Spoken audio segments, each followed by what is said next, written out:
The cold is absolute, 40 degrees below zero.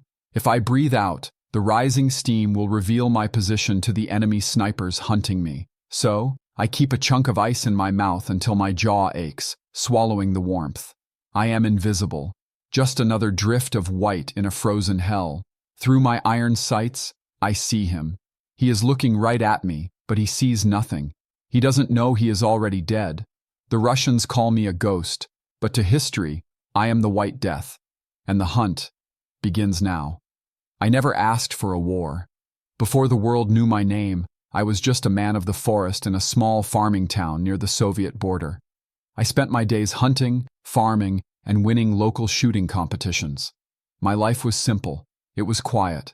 The silence of the Finnish woods was my companion, not my enemy. But in November 1939, that silence was shattered by the roar of artillery.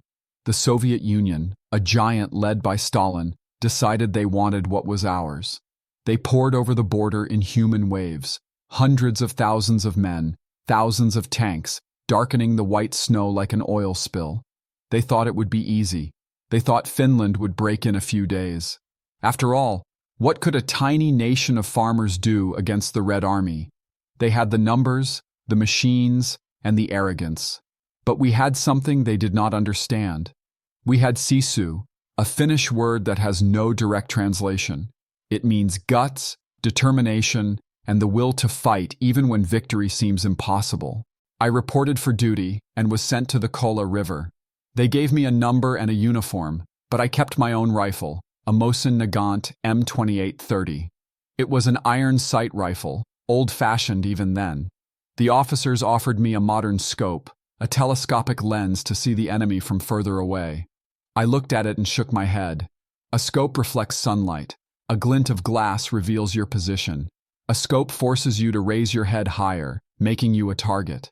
I did not want to be a target. I wanted to be the hunter. The odds at the Battle of Kollaa were sickening. In some sectors, it was 100 Russians for every single Finn. But the forest was not their home. It was mine. They came in brown uniforms that stood out against the snow like blood on a bandage. They were loud, clumsy, and freezing to death. I watched them from the shadows, learning their movements, their mistakes. I realized then that numbers mean nothing if you cannot see what is killing you. The first time I pulled the trigger in anger, the crack of the rifle was swallowed by the heavy winter air. A man fell, then another. Panic set in among them. They fired blindly into the trees, wasting bullets on ghosts. I cycled the bolt of my rifle, the cold steel biting into my fingers. The war had truly begun, and I had work to do. The days blurred into a routine of freezing violence. I became a creature of the dawn and dusk, operating in the twilight hours when the human eye plays tricks on the mind. My war was not fought in roaring charges, but in agonizing stillness. I didn't just hide in the snow, I had to become the snow. Before the sun rose, I would crawl out to my prepared positions, moving inches at a time to avoid disturbing the pristine white surface. I wore layers of wool under my white camouflage suit, packing snow around my body to blend in completely. I learned quickly that the smallest mistake meant death. If the muzzle blast of my rifle kicked up fresh powder, it would act like a signal flare to the enemy. So, I compacted the snow into hard ice right in front of my barrel, and always, the ice in my mouth, swallowing the steam of my breath. The cold was a living thing, an adversary as dangerous as the Red Army. It seeped into your bones, urging you to sleep, to give up. You have to master your own body before you can master the enemy. My heartbeat had to be slow between shots. My hands, numb in sheepskin mittens, had to remain steady. The kill count rose rapidly, 10 a day, sometimes 25. I didn't keep score for glory. I kept score because every officer I dropped stalled an entire company's advance. Every man I removed was one less threat to my family back home. Fear began to spread through the Soviet lines like a disease. They realized they weren't fighting an army in that sector. They were fighting a phantom. That's when the prisoners we captured told us the name they had given me, Belaya Smert, the White Death.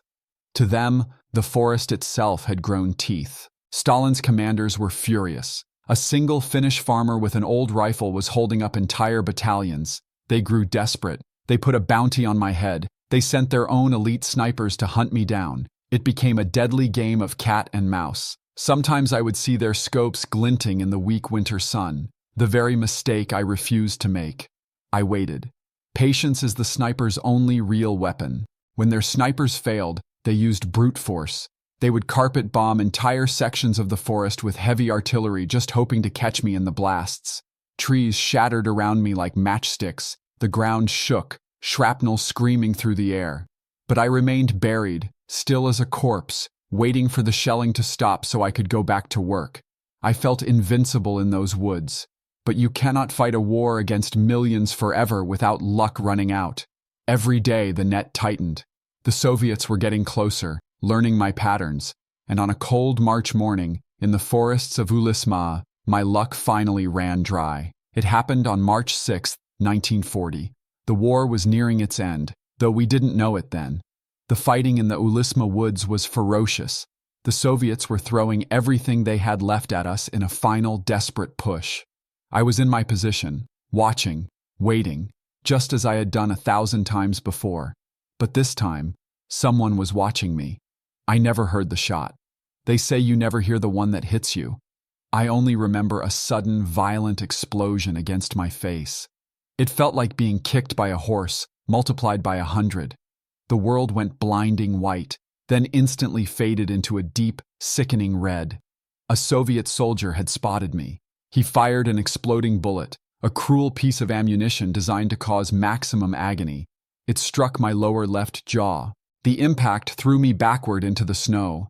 I tried to breathe, but my mouth was full of blood and bone shards. I remember the taste, copper and failure.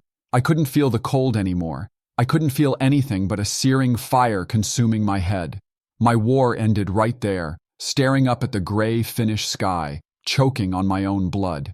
Somehow, I didn't die immediately. My comrades found me lying in the crimson snow.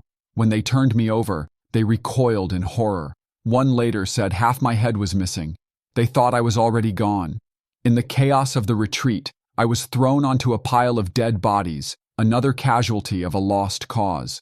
But someone noticed a leg twitch among the corpses.